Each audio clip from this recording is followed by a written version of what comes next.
Jika aku berada dalam kesesakan, Engkau mempertahankan hidupku ini,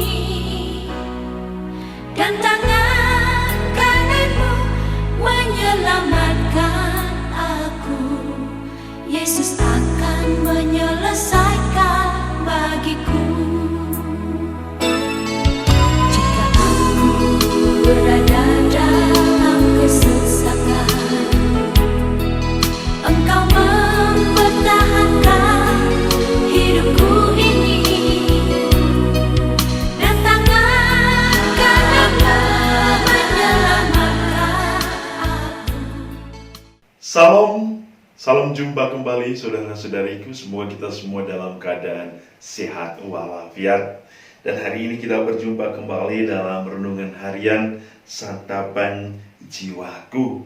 Dan kita akan bersama-sama mendengarkan firman Tuhan, dan kita merenungkannya dari Injil Matius bab 14 ayat 22 sampai 36. Mari kita dengarkan firman Tuhan. Inilah Injil Yesus Kristus menurut Matius. Sesudah itu Yesus segera memerintahkan murid-muridnya naik ke perahu dan mendahulinya ke seberang. Sementara itu ia menyuruh orang banyak pulang. Dan setelah orang banyak itu disuruhnya pulang, Yesus naik ke atas bukit untuk berdoa seorang diri.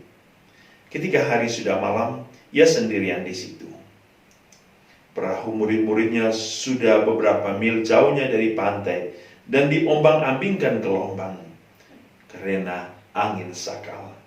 Kira-kira jam 3 malam datanglah Yesus kepada mereka berjalan di atas air.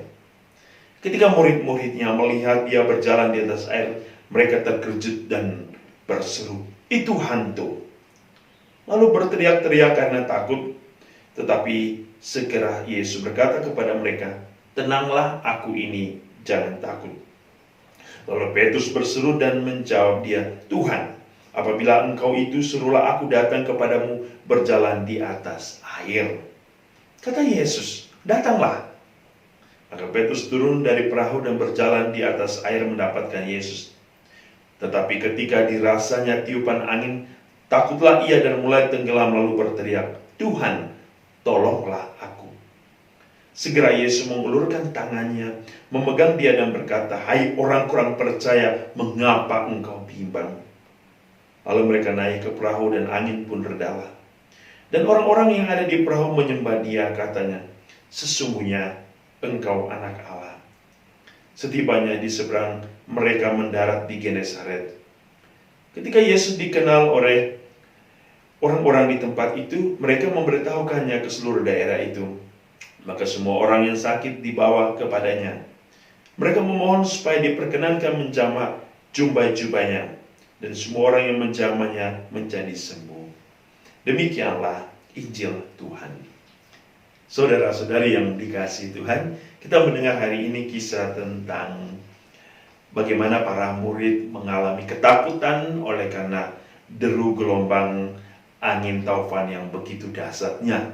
Dan Yesus datang memberikan ketenangan bagi mereka. Saudara-saudari, sekali lagi hari ini Yesus dalam Injil Matius memberikan kita atau mengingatkan kita betapa pentingnya doa. Doa adalah satu relasi dengan Allah. Doa mencari kekuatan dari Allah. Doa berarti mempercayakan hidup kita kepada Allah. Kita dengar sebelum kisah para murid mengalami ketakutan, Yesus berdoa. Yesus memohon kekuatan. Bukan hanya bagi dirinya sendiri, tetapi bagi kita semua. Yesus berdoa bagi kita semua supaya kita tidak takut. Supaya kita berani. Supaya kita tidak gelisah dan cemas. Yang paling penting, supaya kita hanya mengandalkan dan percaya kepadanya. Doa itu sangat penting. Doa itu senjata yang sangat luar biasa untuk mengalahkan keegoan, kesombongan. Mengalahkan kegelapan dunia. Jangan lupa doa. Doa itu penting. Doa berarti membiarkan Allah bekerja dalam hidup kita. Doa berarti mempercayakan hidup kita kepada Allah. Kisah hari ini kita mendengar bagaimana para murid ketakutan.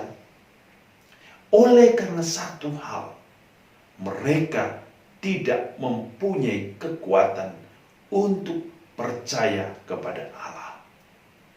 Mereka adalah para murid. Kita mendengar hari ini, para murid yang selama ini sudah bersama Yesus. Tetapi kenapa mereka masih ragu? Iman mereka begitu kerdil. Iman mereka begitu lemahnya. Mereka punya iman yang penuh ketakutan. Dua hal yang kita dengar hari ini. Pertama, ketika gelombang menghantam perahu mereka. Yang kedua, ketika Petrus berjalan di atas air dan ketakutan dan tenggelam. Ini dua hal yang penting dalam kehidupan kita. Pertama, serahkan hidup kita kepada Allah. Andalkan Dia.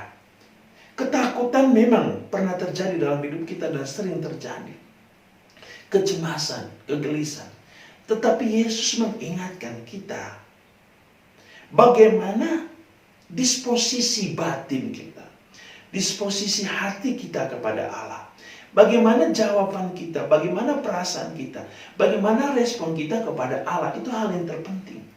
Mungkin setiap orang mempunyai respon yang berbeda, tetapi satu hal yang Tuhan inginkan, kita mempunyai respon, yaitu percaya kepadanya. Percaya menaruh seluruh hidup kita kepada Allah. Badai akan datang, taufan, gelombang kehidupan akan senantiasa terus menghantam kita. Tetapi hanya orang-orang yang percaya dan bertahan, dialah yang akan diselamatkan. Itulah yang dikatakan oleh Tuhan Yesus. Barang siapa yang bertahan sampai pada kesudahannya, dialah yang akan selamat.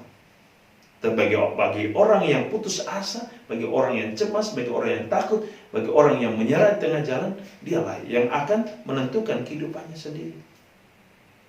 Yesus hari ini tentu mengingatkan kita bahwa jangan takut.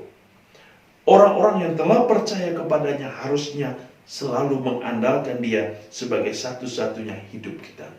Mari kita bangkit dari kehidupan kita untuk mengalahkan ketakutan itu, untuk mengalahkan gelombang-gelombang atau deur-deur taufan yang menghantam kita. Kita harus melawan itu dengan kekuatan iman kita agar kita bisa sampai kepada kesatuan bersama Yesus. Tuhan akan selalu bersama kita, menguatkan kita dengan berkat-Nya yang berlimpah. Dalam nama Bapa, Putra, dan Roh Kudus.